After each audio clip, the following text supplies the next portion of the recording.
A'udzubillahi minasyaitonirrajim. Bismillahirrahmanirrahim. Assalamualaikum warahmatullahi wabarakatuh. Apa khabar sahabat semua? Kembali lagi bersama saya Syarul. Terima kasih sebab dah klik video ni. Semoga yang menonton video ni ditambahkan rezeki dan dipermudahkan urusan dunia dan akhirat. Selamat datang ke Ruang Asrah episod 2, segmen baru dalam channel Syarul Chapter, khas untuk sahabat yang suka cerita yang penuh rahsia dan tanda tanya. Ruang Asrah ni tempat kita kupas kisah-kisah seram yang dihantar oleh sahabat semua. Cerita yang tak semua orang berani nak kongsi. Setiap kisah dekat sini macam ada asrar atau rahsia yang terselindung di balik tabir. Kalau sahabat semua ada pengalaman seram atau kisah yang buat bulu roma meremang, hantar ke alamat email Syarul Chapter di bawah. Sisi Ruang Asrah. Jom kita terus ke sisi gelap yang orang lain tak nampak. Jangan lupa subscribe, like dan komen dalam video ni supaya channel ini lebih berkembang lagi dan saya akan lebih bersemangat untuk buat konten-konten yang menarik pada masa akan datang. Untuk sahabat yang dah subscribe, terima kasih banyak-banyak. Saya hargai sokongan anda semua. Kalau ada yang nak join grup Telegram saya, link ada dekat bawah. Macam biasa, sebelum kita mulakan, jom kita baca selawat dulu. Sallallahu Rabbuna ala nuril mubin Ahmad al-Mustafa Sayyidil Mursalin. Sallallahu Rabbuna ala nuril mubin Ahmad al-Mustafa Sayyidil Mursalin. Sallallahu Rabbuna ala nuril mubin Ahmad al-Mustafa Sayyidil Mursalin. Tanpa buang masa lagi, jom let's jump to Ruang Asrah.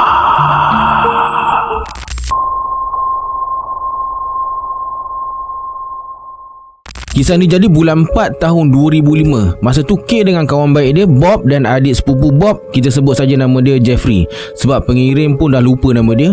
Dia orang rancang nak pergi memancing dekat Sungai Rompin 3 hari 2 malam. Rumah rakit dah sewa siap-siap. Mereka bertolak dari Kuala Lumpur dalam pukul 4 pagi supaya sempat sampai dekat destinasi pada pukul 10 pagi. Dalam perjalanan, dia orang adalah berhenti isi minyak kereta dan beli minyak untuk bot sambil beli barang masak termasuk beras dan makanan ringan. Peralatan memasak dah disediakan oleh pemilik rumah rakit. Sementara lauk pauk pula diorang harap dapatlah daripada hasil memancing nanti. Lepas tempuh perjalanan selama 6 jam termasuk lebih kurang 2 jam lalu jalan kampung dan lorong hutan, akhirnya diorang sampai dekat tepi tebing sungai. Kawasan tu memang dalam kawasan penempatan orang pribumi atau orang asli. Dari tebing tu diorang dah nampak rumah rakit terapung dekat permukaan sungai. Tak jauh pun, lebih kurang 100 meter dari tebing tu. Kereta boleh park dekat tepi tebing, tapi nak ke rumah rakit tu diorang kenalah naik bot untuk sampai ke sana. Rumah rakit tu dibuat daripada buloh dengan lantai dilapis dengan papan lapis dan atap zinc. Tak ada dinding tapi ada ruang untuk memasak, ruang lapang untuk rehat dan tidur, dan tandas ada dekat bahagian belakang.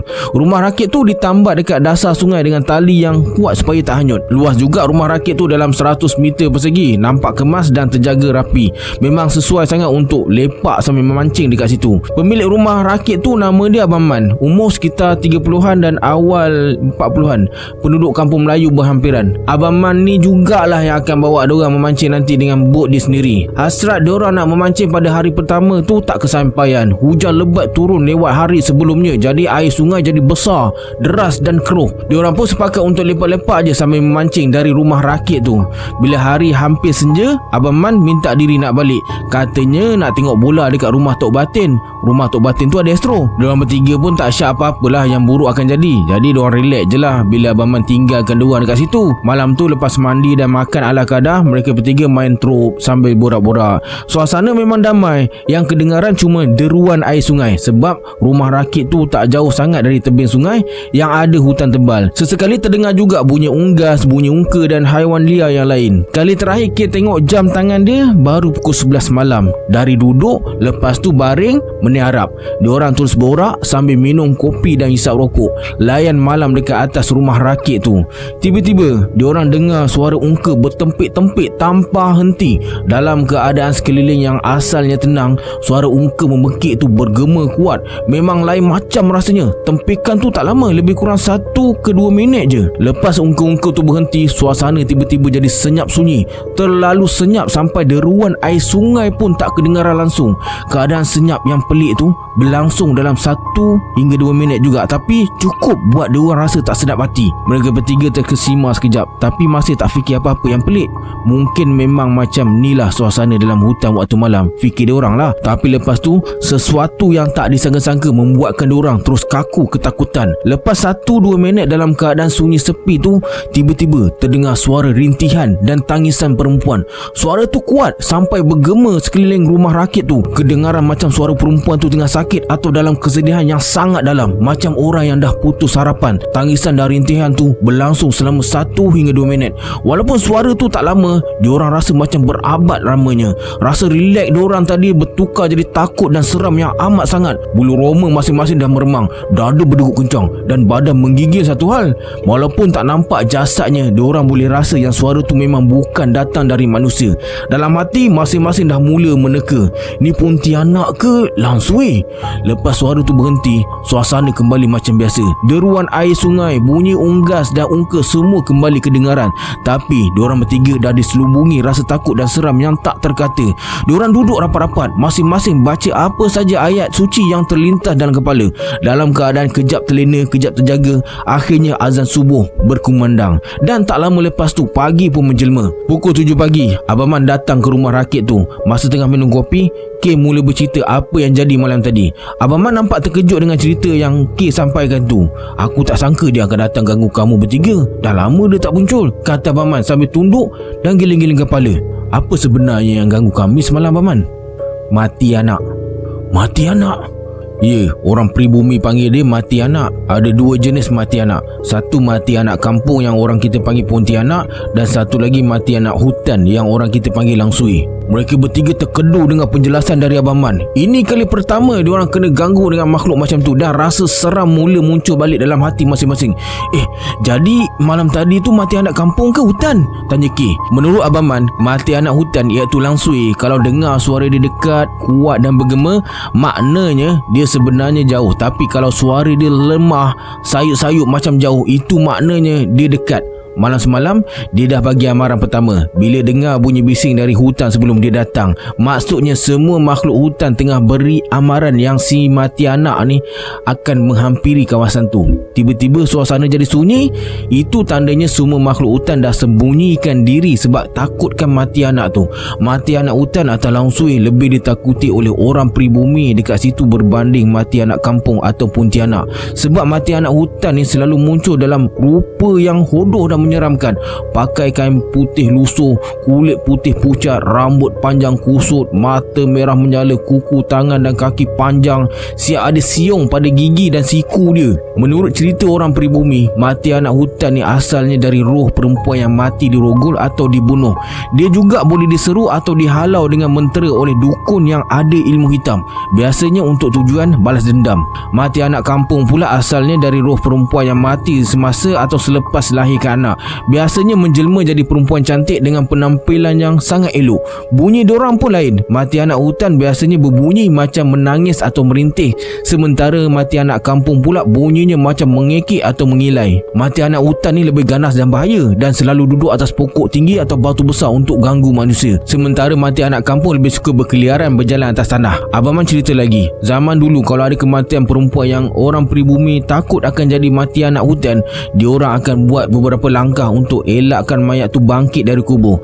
Diorang akan letak telur dalam mulut mayat, selitkan jarum di ketiak dan ikat pergelangan tangan serta kaki mayat dengan tali rotan. Orang pribumi percaya mati anak hutan ni paling bahaya, lebih seram dan lebih ganas dari semua hantu lain, termasuklah hantu raya, hantu bungkus, hantu air dan hantu galah. Dah malam ni aku temankan korang dekat sini. Jangan takut sangat. Lagipun tengok air sungai hari ni, cantik je. Memang sesuai untuk memancing udang dan ikan, kata Abang Man sambil tersenyum. Cuba tenangkan dia orang, tapi dalam hati Abang Man sebenarnya risau juga. Hari kedua memancing tu, diorang dapat hasil yang lumayan juga. Udang galah saiz sederhana lebih kurang 50 ekor berjaya diangkat, dan lebih 10 ekor ikan jenis barau, tengas dan lampam berjaya dipancing. Diorang bertiga akhirnya lupa seketika pasal kejadian malam semalam sebab seronok dapat hasil pancing hari tu. Dalam pukul 11 lebih, diorang balik ke rumah rakit untuk makan tengah hari dan berehat sebelum keluar memancing semula dalam pukul 3 lebih. Malam tu, lepas selesai mandi dan makan malam, mereka bertiga berehat sambil borak-borak dengan Abang Man. Masing-masing sebenarnya takut nak ungkit balik kisah malam semalam. Jadi semua cuba elak dari cakap pasal tu, tapi dalam hati rasa seram masih menjelubungi diorang bertiga, termasuklah Abang Man sendiri. Kalaupun janda, Abang Man kata dia masih boleh hadap lagi, tapi kalau langsung dia sendiri pun kecep perut. Kita tengok jam tangan, dah pukul 11 lebih. Badan letih, mata pun dah kuyuh, tapi nak tidur takut pula. Tiba-tiba diorang dengar lagi suara ungka memekik-mekik tanpa henti.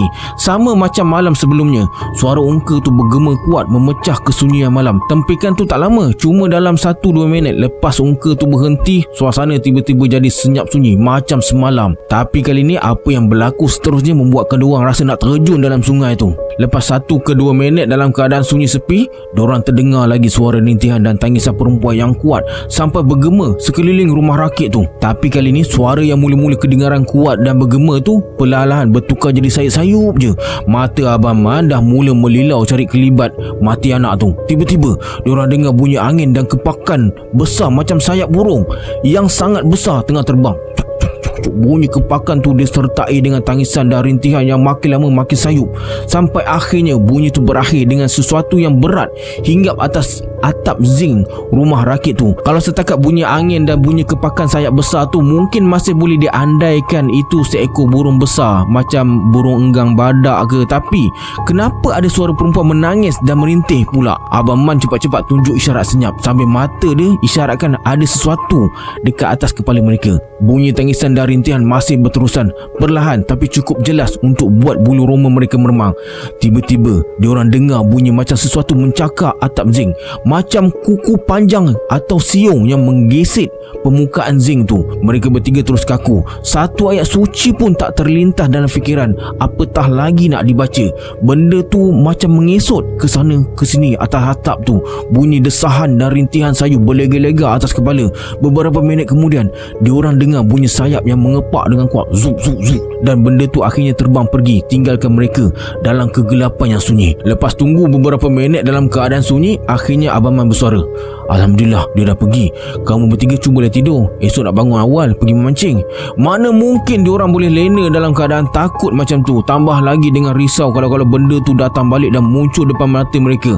Abang Man tenangkan diorang. "Itu tadi amaran terakhir dia. Aku rasa kalau jadi lagi malam esok, dia mungkin akan betul-betul jelemakan diri depan kamu semua. Nasib baik malam ni malam terakhir kamu dekat sini." Pagi esoknya, diorang keluar memancing lagi, tapi kali ni masing-masing senyap je, tak banyak cakap. Dapatlah juga hasil yang lumayan, sama macam hari sebelumnya. Menjelang tengah hari, diorang berempat balik ke rumah rakit untuk makan dan berehat sekejap sebelum bersiap-siap bertolak balik ke Kuala Lumpur. Sepanjang perjalanan balik Kuala Lumpur, badan masing-masing rasa sengal dan seram sejuk. Suasana dalam kereta pun sunyi je. Diorang lebih banyak diamkan diri. Harapan diorang cuma satu, supaya tak ada apa-apa yang ikut balik ke rumah masing-masing.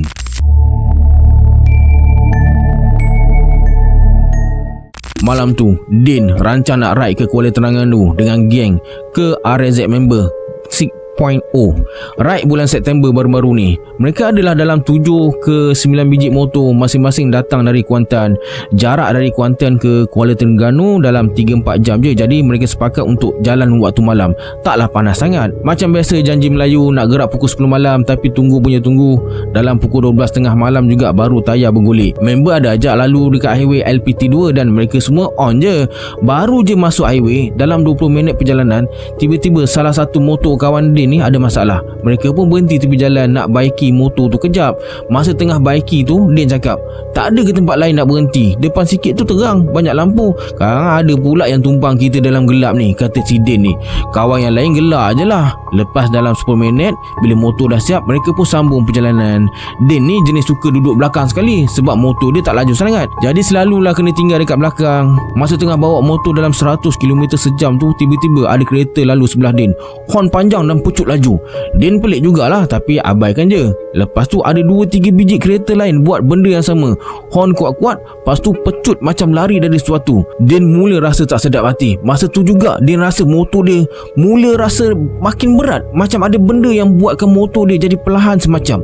Walaupun meter dah 110 ke 120 km sejam, Din rasa macam bawa 30 km sejam je. Din pulas minyak sampai habis, tapi motor tetap rasa berat. Dalam hati Din fikir, aduh janganlah jam motor aku ni. Lepas tu Din berhenti tepi jalan, telefon member dia dekat depan, cakap motor perlahan sikit, tunggu dekat depan. Bila Din sampai dekat tempat kawan-kawan dia berhenti, Din teruskan perjalanan tanpa berhenti. Cuma angkat tangan bagi isyarat supaya diorang teruskan perjalanan. Tapi Din perasan muka kawan-kawan dia semua nampak terkejut. Din buat tak tahu je lah. Lepas tu sorang-sorang kawan Din pecut motosikal dengan laju, tinggalkan Din sorang-sorang dekat belakang pula.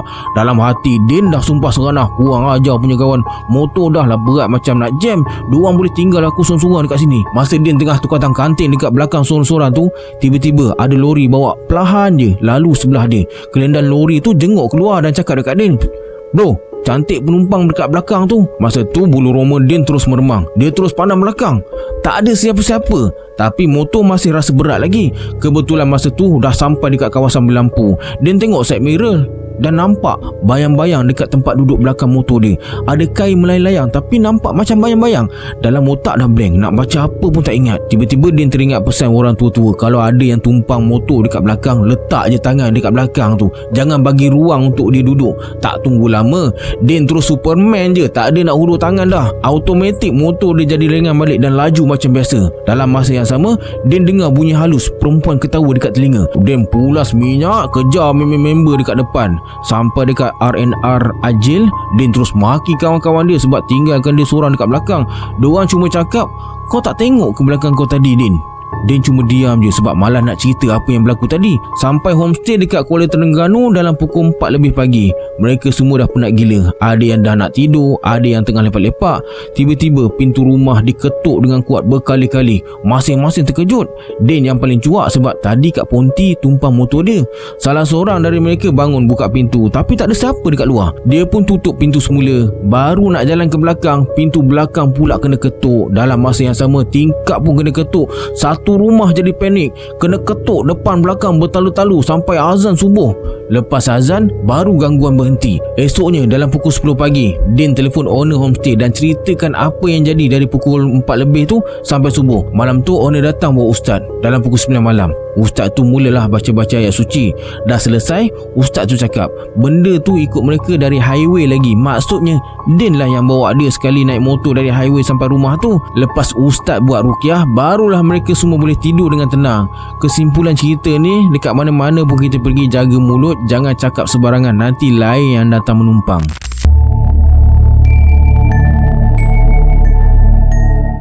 Kisah dari Nur ni berkaitan dengan gangguan jin asyik atau jin pencinta yang dah lama sangat kacau hidup dia. Nur tinggal dekat kampung terpencil di Lahad Datu, Sabah. Gangguan ni dah bermula sejak Nur dalam kandungan lagi. Mak si Nur ni ikut ayah dia kerja jauh dari bandar di kawasan terpencil yang jauh dari orang ramai. Masa tu mak tengah mengandungkan Nur, anak sulung dalam keluarga.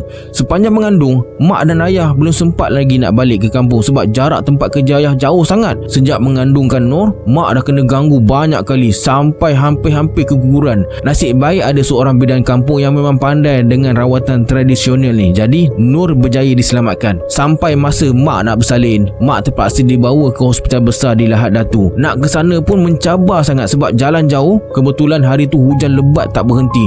Jalan raya licin dan berlumpur. Dalam perjalanan ambulan nak ke hospital tu, tiba-tiba berlaku tanah runtuh yang tutup terus jaluan. Tapi peliknya cuma ambulans yang mak naik je boleh lepas. Semua kenderaan lain tak dapat lalu sebab tersekat akibat runtuhan. Sampai hospital, mak terus dimasukkan ke bilik bersalin. Masa tu cuma ada doktor lelaki je yang bertugas. Tapi dengan izin Allah, tiba-tiba ada seorang doktor perempuan yang sambut kelahiran Nur ni. Nur lahir waktu maghrib hari Jumaat dalam keadaan hujan lebat. Sampai banjir besar lah jadi dekat bandar tu. Satu benda pelik masa Nur lahir tu, kulit dia tembus pandang, transparent. Semua organ dalaman dia nampak jelas. Gangguan dari jin pencinta ni atau jin asyik ni mula jadi serius masa umur Nur dalam 6 atau 7 tahun. Masa tu boleh dikatakan hijab Nur ni terbuka. Satu malam Nur terjaga dari tidur. Mak tidur sebelah Nur sebab ayah kerja jauh. Masa buka mata je, Nur nampak seorang budak lelaki berdiri dekat tepi dinding bilik. Tak berbaju, kulit hitam legam, matanya merah menyala. Pandang je si Nur ni. Nur tutup mata sebab tak nak tengok. Tapi bila buka balik, budak tu masih ada lagi dekat situ. Pagi esoknya, Nur tak cerita dekat mak. Tapi mak mula perasan yang Nur macam tak senang duduk. Makcik Nur pernah pesan dekat mak, jangan biarkan Nur ni main sorang-sorang sebab katanya Nur macam ada kawan yang tak nampak. Dari kecil memang Nur ada kebiasaan bercakap sorang-sorang, tak kira dekat mana pun. Makin lama makin kerap Nur nampak penampakan dalam mimpi. Ada makhluk lelaki kacak datang dalam mimpi dan layan Nur macam kekasih dia. Pernah dia bagi tahu dalam mimpi yang bila Nur dah besar nanti, dia akan datang nak ajak Nur ni berkahwin. Bila Nur dah besar, dia cuba juga berkawan dengan lelaki. Tapi peliknya, kalau ada yang luahkan perasaan, Nur tak rasa apa-apa. Hati Nur macam tertutup je. Kalau ada yang dah jadi kekasih pun sekejap je mesti putus sebab selalu bergaduh. Sampai Nur rasa baran tak tertumpasal. Hubungan paling lama Nur pernah ada pun cuma bertahan 5 tahun. Walaupun dah rancang nak kahwin, akhirnya terputus juga. Dalam keluarga, Nur ada seorang adik yang sangat rapat. Dia selalu dengar cerita Nur tentang gangguan yang Nur alami.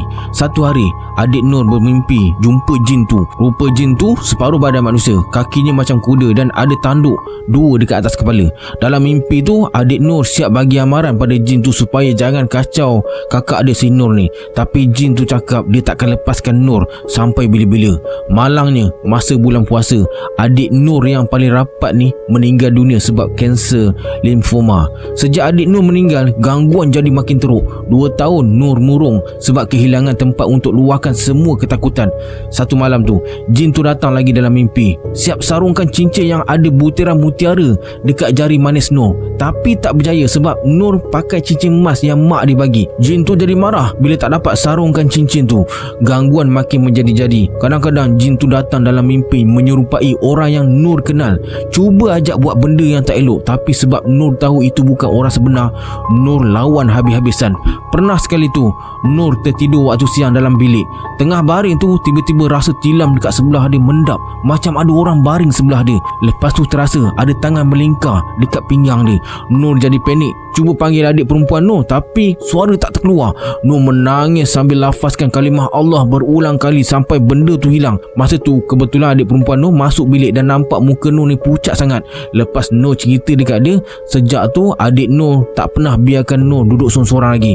Nur jadi takut nak jalinkan hubungan dengan mana-mana lelaki sebab jin tu pernah bagi amaran yang dia takkan bagi Nur bercinta dengan manusia lain. Kalau tak, dia akan serang lelaki tu. Jin asyik yang selalu ganggu hidup Nur ni buatkan hidup dia jadi tak tentu arah. Kadang-kadang rasa macam tak ada semangat nak teruskan hidup macam biasa sebab gangguan tu macam tak pernah berhenti. Tapi Nur cuba kuatkan diri dengan berdoa pada Allah, minta kekuatan dan perlindungan, dan selalu amalkan ayat-ayat pelindung yang orang ajarkan. Kalau dah terikat dengan jin pecinta atau jin asyik ni, memang bukan senang nak bebas. Walaupun kita dah cuba macam-macam cara, sampai sekarang Nur masih berusaha untuk hidup tenang tanpa gangguan dan berserah pada Allah untuk diberi kekuatan.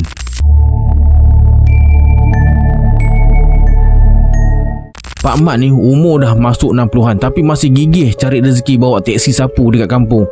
Dia memang terkenal dengan gelak kuat dia dan perangai suka buat lawak dengan penumpang. Tapi akhir-akhir ni teksi lama dia asyik buat hal je. Enjin tersengguk-sengguk, bateri asyik mati, macam-macam masalah lah. Jadi Pak Mat buat keputusan nak cari kereta lain yang elok sikit.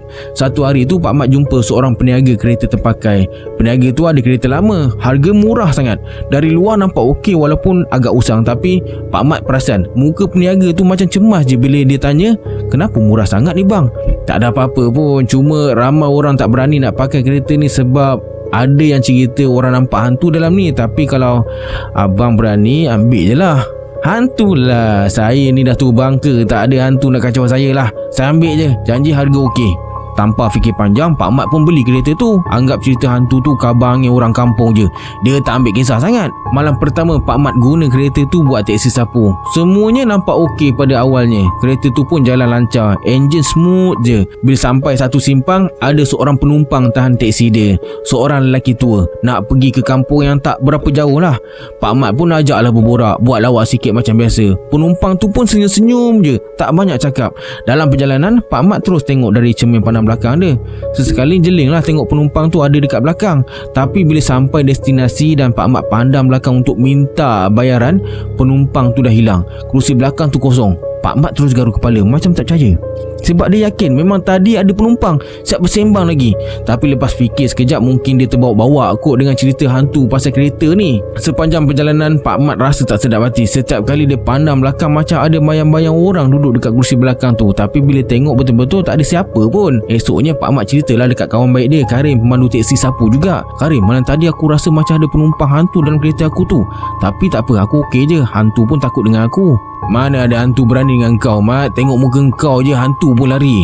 Diorang anggap semua tu lawak je, tapi malam tu benda yang lagi pelik terjadi. Malam tu Pak Mat ambil seorang penumpang dekat tepi jalan. Perempuan muda, muka pucat, pakai baju sebelah putih. Sepanjang perjalanan tak banyak cakap, cuma bagi arahan ke destinasi yang agak jauh di luar bandar. Pak Mat cuba jugalah sembang-sembang, tapi perempuan tu diam je tengok luar tingkap.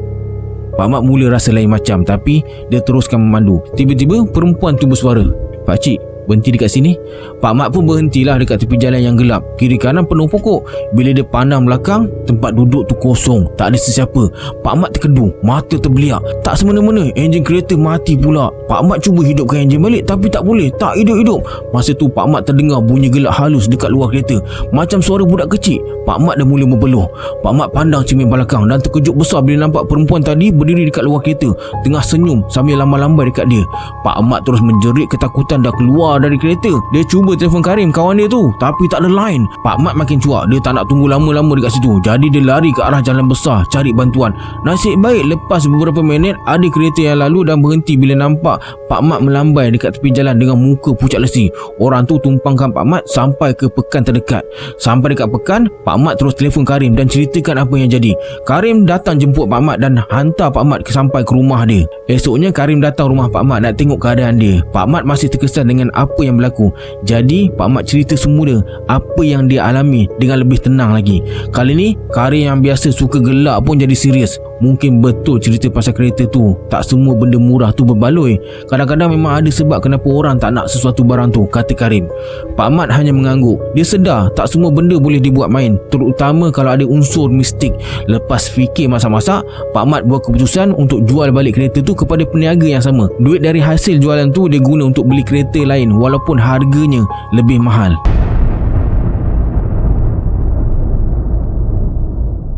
Okey, sampai sini dulu kisah untuk hari ini. Sebelum berpisah, anggaplah kisah ni sebagai hiburan semata-mata. Janganlah terlalu mudah percaya. Hanya yang mengalaminya tahu akan kebenaran suatu kisah tu.